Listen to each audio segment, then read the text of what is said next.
Mr. Paul Stone, who is chairman and CEO of the Colonial Metals Group. Paul, welcome. Thank you. Welcome to the show. Oh, I'm so glad to be here. I'm just going to read some numbers. I want our listeners to hear this, and then you can comment on it. I did some homework last night and did not know this, but over the last 25 years, which is a long period of time, the price of gold has gone up from $265 an ounce to the close yesterday, $2,431. Now, on an annualized basis, that is a 9.3% annual rate of gain for gold.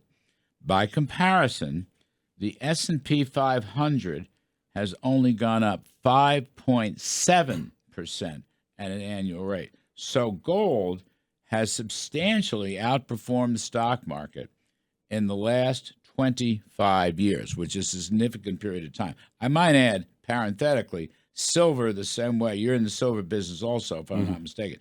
Silver's done the same thing, not quite as much as gold. Silver's gone up 7.2% yearly against 5.7% for the S&P 500 stock market.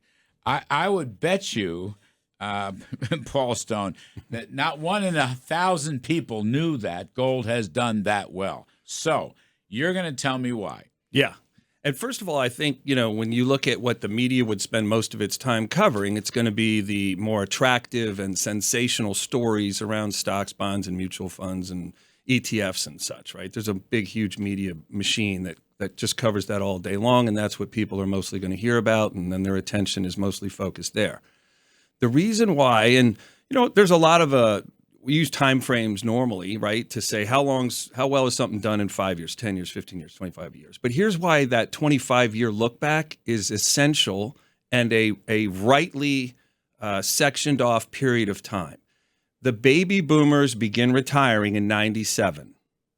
So when you look at the year 2000 to start trying to notice if things have changed. Present company accepted. Yes, sir. Right. No, well, you love what you do. So what would you ever retire from? I'm still kicking. But please yeah. continue. Right. Yeah, right. So why so in the year 2000, and you look at how things have performed, there was a tectonic shift in the fundamentals of our finances. And, I'm not a financial advisor. I'm not a trained economist. This is just a plain-spoken man's analysis on how things have been faring over the last many decades, right? Especially since Nixon ended the gold standard. So what is it about the baby boomers retiring? How can I help people? How can I make that land in someone's mind on how massive an impact that was on our finances? So if you had a farm and you had, 1 million workers on this giant farm, and somewhere down the road in 1997, a quarter of your farm retires, and you have to build homes for them, little cottages for them to live on the farm.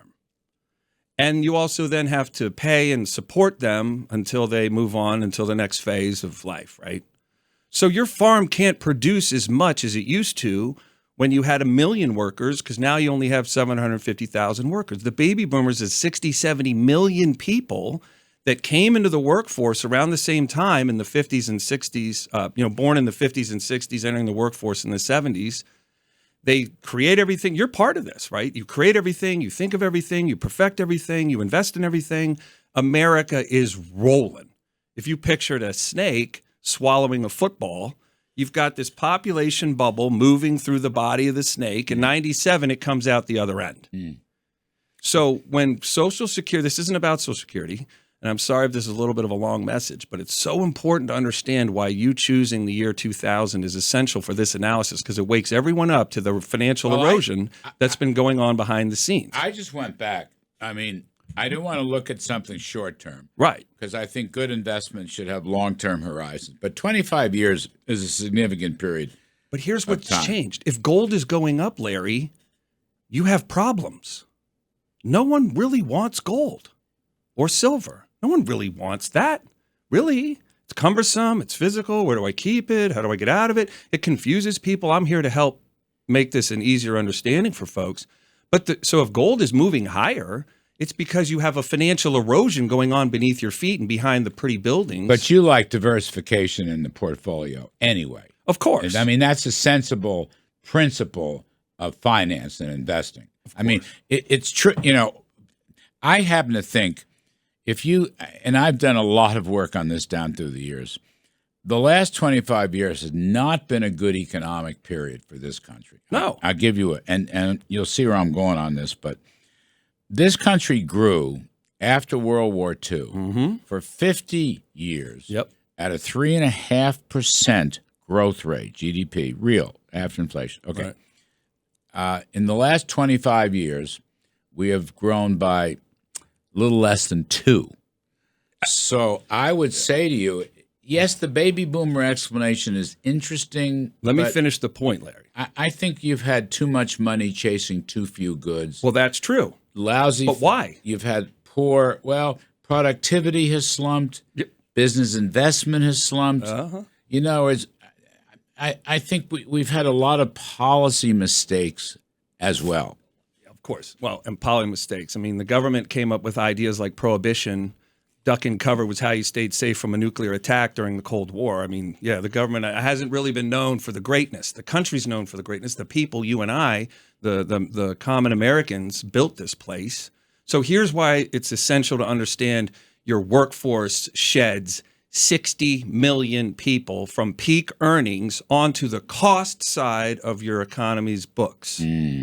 When Social Security was created, again, this isn't about Social Security, it's about helping you understand and visualize the numbers and how things changed. 44 workers to a retiree when Social Security was created. Would you like to take a guess how many workers? It's way, way, way 3. down. Yeah, 3 to 1. 3? 3 to 1. So when you used to have... But I want to steer you. I appreciate this, but I want to steer you. Remember, you've got people listening to us who want investment advice. Your basic point is that everybody should have a diversified portfolio, right? And you should have some room for metals, for gold and silver. That's the basic point, which I would say to you is a sound idea. Even if gold were performing the same as stocks, you still want to carve out part of your portfolio. Right, but when you're looking at the reasons for a thing, we have to look backwards so we can see what supports the reason for it today. We will see lots of you in the months ahead. We can continue this conversation. All I know, folks, you ought to know, you can chew on this. Gold has outperformed stocks badly in the last 25 years. And it's due to the money printing. It's due to the financial erosion.